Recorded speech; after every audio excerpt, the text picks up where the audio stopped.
আসসালামু আলাইকুম।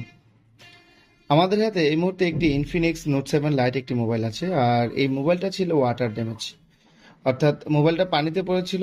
আর পানিতে পড়ার পর মোবাইলটা জরাজীর্ণ অবস্থায় ছিল। এখন মোবাইলটা চালু হওয়ার পর আর ডিসপ্লেতে কোনো প্রকার লাইট আসে না। তো এরকম ধরনের মোবাইল আমাদের কাছে আসতেই পারে। দেখা যায় যে চায়না ব্র্যান্ডের অ্যান্ড্রয়েড যে মোবাইলগুলো আছে, মোবাইলগুলো পানিতে পড়ার পর বা হাত থেকে পড়ে যাওয়ার পর বা বিভিন্ন কারণে এলসিডি লাইটিংয়ের সমস্যা হয়ে থাকে। তো এরকম ধরনের সমস্যা যদি আমাদের কাছে আসে, তাহলে কিভাবে আমরা স্টেপ বাই স্টেপ কাজ করতে পারি এই বিষয় নিয়ে আজকে আমরা দেখার চেষ্টা করব। কি বলেন সবাই? চলুন আমরা প্রথমে শুরু করি। আগে আমরা মোবাইলটাকে চালু করব।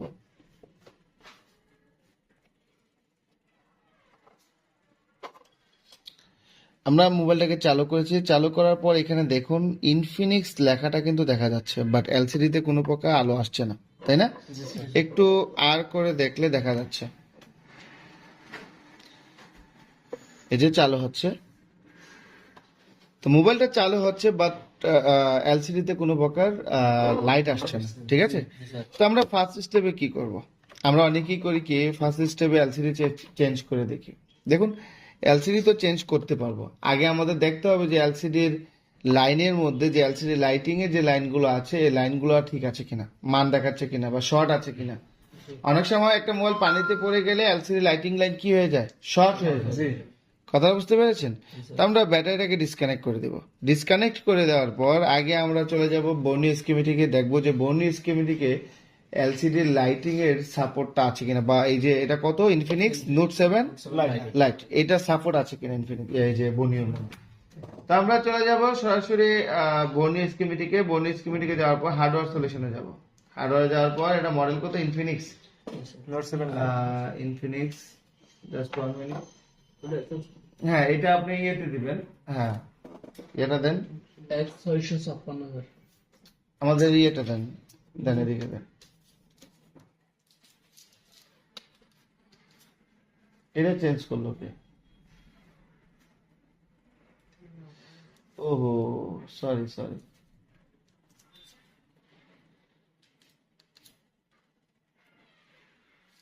সরি। এটা লাইটটাই থাকবে, এটাই থাকবে। আমরা তো এটা রেকর্ডিং করছি। যাই হোক, আমরা এখন সরাসরি চলে আসবো বর্নি স্কিমেটিকে। বর্নি স্কিমেটিকে আসার পর আমরা দেখবো যে এই মডেলটা সাপোর্ট দেওয়া আছে কিনা। ইনফিনিক্স নোট 7 লাইট আমরা দেখছি এখানে। নোট 7 লাইট, এই যে নোট 7 লাইট, এটাই তো না? তো আমরা এটাতে ক্লিক করলাম। ক্লিক করার পর আমরা চলে যাব এলসিডির লাইটিং এর মধ্যে। এলসিডি লাইটিং এ চলে আসলাম। আচ্ছা, এখানে এলসিডি লাইটিংটা ওপেন হওয়ার পর এখানে দেখেন আমরা এলসিডি লাইটিং এরিয়াটা দেখতে পাচ্ছি। এটা হচ্ছে এলসিডি লাইটিং এরিয়া। আমরা যদি মনিটরে দেখি তাহলে এখানে লক্ষ্য করেন, দেখা যাচ্ছে ক্লিয়ার? এই যে এটা দেখতে পাচ্ছেন, এই যে এখানে এই আইসিটা দেখতে পাচ্ছেন, এটাই হচ্ছে এলসিডি লাইটিং এসি। আর পুরোটাই স্যাঁতসেঁতে দেখা যাচ্ছে, কারণ আমরা এটা থিনার দিয়ে ক্লিন করেছিলাম, পরিষ্কার করেছিলাম, তাই না? তো এখন আসেন, মোবাইলটা আসলে মোবাইল ফুল শর্ট ছিল, আমরা শর্টটা সমাধান করেছি। তো শর্ট সমাধান করেছি, বাট এলসিডি লাইটিং আসছে না, এটাই ছিল বিষয়টা। তো এখানে আমরা প্রথমে দেখবো যে কানেক্টর, এটা এলসিডি কানেক্টর দেখতে পাচ্ছি। তো এলসিডি কানেক্টরের মধ্যে আগে আমরা পরিমাপ করে দেখবো যে এলসিডি যে লাইনগুলো আছে, লাইনগুলো শর্ট আছে, ঠিক আছে কিনা, কোন মিসিং আছে কিনা, শর্ট আছে কিনা, এগুলো আমাদের দেখতে হবে। এখানে আমরা এলসিডি লাইনটার মধ্যে 3টা লাইন দেখতে পাচ্ছি, 1, 2 নাম্বার এবং 3 নাম্বার সেম লাইন এবং 4 নাম্বার লাইন। এখানে কি কি আছে? ক্যাথোড লাইন আছে। এই যে হালকা লাল কালারের যেটা আছে, এটা ক্যাথোড লাইন, অর্থাৎ এই 2টা লাইন ক্যাথোড। আর এই যে লাইনটা আছে হালকা হলুদ বর্ণের যেটা আছে, এটা হচ্ছে অ্যানোড লাইন, অর্থাৎ পজিটিভ লাইন। ঠিক আছে? আর এই বিপিএইচ পাওয়ার কি, যেটা চার্জিং এসি থেকে আউটপুট হয়ে ডাইরেক্ট এলসিডি লাইটিং এসি তে ইনপুট করেছে। ঠিক আছে? তো আই থিঙ্ক এই বিপিএস লাইনটা পাওয়ার এসি থেকে দিয়েছে। তো আগে আমরা এই 2 এবং 3 এবং 4 নাম্বার, এই 3টা লাইন আমরা আগে চেক করব যে এই লাইনগুলো ঠিক আছে কিনা। তো এটা চেক করব কিছে, হট টেস্টিং এ না কুল টেস্টিং এ? কুল টেস্টিং। ফার্স্ট টাইম আমরা কুল টেস্টিং এ চেক করব, তাই না? আর কুল টেস্টিং চেক করে কিসের মাধ্যমে, ডায়োড রেঞ্জে রেখে, তাই না? তো আমরা মাল্টিমিটার ডায়োড রেঞ্জে রেখে নিলাম। কমন করব কোনটা, পজিটিভ না নেগেটিভ? গ্রাউন্ডে কোনটা রাখবো? পজিটিভ লাইন, অর্থাৎ পজিটিভ লাইনটাকে আমরা কমন করব। কেন? কারণ পজিটিভ লাইনটা কমন করলে আমরা মানটা সঠিক পাবো। আমরা নেগেটিভটাও চাইলে কমন করতে পারি, কিন্তু মানটা সঠিক পাবো না। কথা ক্লিয়ার? তো আমরা পজিটিভটাকে আমরা মোবাইলের যে কোনো নেগেটিভ প্রান্তে স্পর্শ করে নিব। স্পর্শ করার পর আমরা কানেক্টরটা ডিসকানেক্ট করি আগে। করার পর আমরা এখানে প্রথমে উপরে 2 নাম্বার যে লাইনটা আছে দেখা যাচ্ছে, ক্লিয়ার? জি স্যার। আমরা 2 নাম্বার লাইনটা স্পর্শ করব। ভিপ দিচ্ছে, তাই না? আচ্ছা, দুইটা একসাথে ধরে দেখি, 005 দেখাচ্ছে। আর যদি আমরা এখানে ধরছি তাহলে এটা 5.1 দেখাচ্ছে, তার মানে এটা গ্রাউন্ড লাইন, তাই না? 2 নাম্বারটা এবং 3 নাম্বারটাও তো গ্রাউন্ড হওয়ার কথা, যেহেতু দুইটাই ক্যাথোড দেখেছি আমরা। তাইলে 2 এবং 3 কি লাইন ঠিক আছে? এবার অ্যানোড লাইনে মান দেখাবে। মান পাচ্ছি? অ্যানোড লাইনে মান পাওয়ার কথা, কি কথা না? কথা, মান দেখানোর কথা, তাই না? মান কত দেখানোর কথা? 350 থেকে 950 মধ্যে এখানে অ্যানোড লাইনে মান দেখানোর কথা। তো অ্যানোড লাইনে এখানে কোনো প্রকার মান দেখাচ্ছে না। তো যেহেতু অ্যানোড লাইনে মান দেখাচ্ছে না, এখন আমাদের কি করণীয়? অ্যানোড লাইন তাহলে মিসিং আছে। এখন অ্যানোড লাইন মিসিং আছে কিনা সেটা আমরা বর্ণিয়তে গেলে আবারও ক্লিয়ার হতে পারবো। এখানে অ্যানোড লাইনটা আমরা দেখবো, ক্যাথোড লাইন যেহেতু ঠিক আছে, অ্যানোড লাইনটা এখানে আসছে। এখানে আসার পর আমরা দেখতে পাচ্ছি এখানে একটা রেজিস্টর আছে, এই প্রথম একটা ক্যাপাসিটার আছে, এরপর রেজিস্টর আছে, এরপর এখানে একটা ক্যাপাসিটার, এরপর ডায়োড পর্যন্ত চলে গেছে, ঠিক আছে? তো এখন আমরা কি করতে পারি?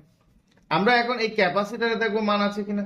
যদি এই ক্যাপাসিটার না থাকে তারপর আরো আগিয়ে যাব, আরো পিছনের দিকে যাব, ঠিক আছে? তো চলেন পজিটিভটাকে আবারও কমন করি। কমন করার পর আমরা এখানে ধরি, মান দেখাচ্ছে? না স্যার। কোনো মান দেখাচ্ছে না। এই ক্যাপাসিটির কথা মান আমার মাল্টিমিটারের গ্রাউন্ডার দ্বারা ঠিক আছে কিনা এটা দেখে নিলাম, এখানে কোনো মান দেখাচ্ছে না। এখানে এই ফিউজের বা রেজিস্টরের এই প্রান্তে ধরলাম, দেখেন এখানে এই রেজিস্টরটা দেখছেন, এটা এটা কিন্তু ভেঙে গেছে, দেখেন এটা ঝলসে গেছে না? একদম ঝলসে গেছে। উপরে যে কালো বর্ণটা আছে এটা চাপ দেওয়ার কারণে আরো ভেঙে গেছে। উপরে যে কালো বর্ণটা আছে এই বর্ণটা কি হয়ে গেছে? ঝলসে গেছে, তাই না? হ্যাঁ, মনে হচ্ছে যে ঝং ধরে গেছে, তাই না?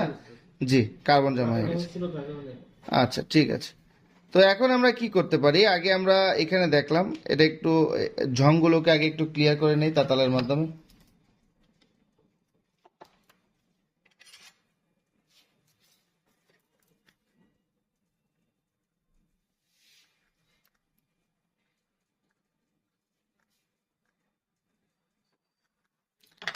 এখানে আমরা একটু পেস্ট ব্যবহার করব। ব্যাটারি কি কানেকশন থাকবে না ডিসকানেকশন থাকবে? ডিসকানেকশন থাকবে।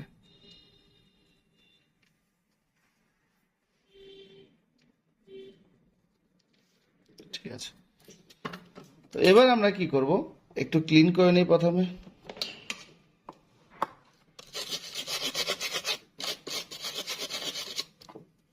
ওকে, এখন মান তো দেখানোর কথাই না, কারণ কি এই রেজিস্টরটা তো মিসিং হয়ে গেছে না? তো আমরা এই রেজিস্টরের এই প্রান্তে ধরে দেখি, এখানে মান দেখাচ্ছে না, তো এই প্রান্তে দেখি, তার মানে এখানে মান দেখাচ্ছে, অর্থাৎ আমরা এই রেজিস্টরের এই প্রান্তে মান পাচ্ছি, বাট এই প্রান্তে মান পাচ্ছি আই থিঙ্ক এটা হচ্ছে একটা ফিউজ। কি এটা? ফিউজ। কারণ এলসিডি লাইটিং এরিয়ার মধ্যে এরকম সিরিজে বেশিরভাগ ক্ষেত্রে ফিউজ দেওয়া থাকে, যাতে কোনো কারণে যদি এলসিডি লাইটিং লাইনে শর্ট হয় তাতে কি হবে, এই ফিউজটা পুড়ে যাবে। অবশ্যই মোবাইলটা পানিতে পড়ার কারণে, যেহেতু এই অ্যানোড লাইনটা এলসিডি লাইটিং পর্যন্ত গিয়েছে, এলসিডি পর্যন্ত গিয়েছে, মোবাইলে যেহেতু পানি পড়েছে, এলসিডির মধ্যে যে কম্পোনেন্ট গুলা থাকে এগুলোতে পানির সংস্পর্শ এসেছে, যার কারণে আমাদের এই অ্যানোড এবং ক্যাথোডটা কি হয়ে গেছে? শর্ট হয়ে গেছে। সরি, অ্যানোড লাইনটা শর্ট হয়ে গেছে, আর শর্ট হয়ে গিয়ে ফিউজটা পুড়ে গেছে, ঠিক আছে? তো এখন এখন আমরা জি, যদি ফিউজটা না পুড়তো তাহলে আমাদের কি হইতো? হয়তো এলসিডিটা ঝলসে যেত, আর না হয়তো আমাদের ওই যে এলসিডি লাইটিং এসিটা এটা ঝলসে যেত। কথাটা বুঝেন নাই? যদি যেহেতু ফিউজটা ঝলসে গেছে তো আমার মোবাইলটা সেফটি ভাবে সেফ রয়েছে, কারণ যদি ফিউজটা না পুড়তো তাহলে হয় আমার এলসিডি খারাপ হয়ে যেত, আর না হয় আমার এলসিডি লাইটিং এসি খারাপ হয়ে যেত। এখন এলসিডি লাইটিং এসি ক্ষতিগ্রস্ত হয়েছে কিনা সেটা আমরা কনফার্ম না। আমরা কনফার্ম হবো তখনই যখন এটাকে কি করে দিব? ডাইরেক্ট করে দিব, অর্থাৎ ফিউজটাকে আমরা ডাইরেক্ট করে দিব। আমরা ফিউজ এখানে লাগাবো না, কথা বুঝতে পেরেছেন? ফিউজটা না লাগিয়ে আপনি একটি কয়েল তার দিয়ে জাম্পার করে দিলে পারেন, আর যদি ফিউজ লাগিয়ে দেন সেক্ষেত্রে আপনার জন্য ভালো। তো চলেন আমি একটা ফিউজের মতো তারই লাগাবো। এখানে এই যে তারটা দেখতে পাচ্ছেন KC65, এই তারটা কিন্তু অনেক সূক্ষ্ম। কথা বুঝতে পেরেছেন? এগুলো আমরা এই যে বিভিন্ন দেখা গেল যে এলসিডি আইসি রিলেটেড কাজগুলো করতে গেলে দেখা যায় যে আপনার যদি কোনো কারণে আপনার বল ছিঁড়ে যায়, তখন আমরা এগুলো দিয়ে বল বানিয়ে থাকি, অনেক সূক্ষ্ম তারগুলো। তো আমরা এই তারটার মাধ্যমে ফিউজটা টেনে দেবো, ফিউজের লাইনটা টেনে দেবো। কোনো কারণে যদি আবার শর্ট সার্কিট হয় তখন এই লাইনটা কেটে যাবে, তখন আমার এই মোবাইলে আবার কোনো সমস্যা হবে না। বেশি মোটা তার দিয়ে দিলাম না, ঠিক আছে? জি স্যার।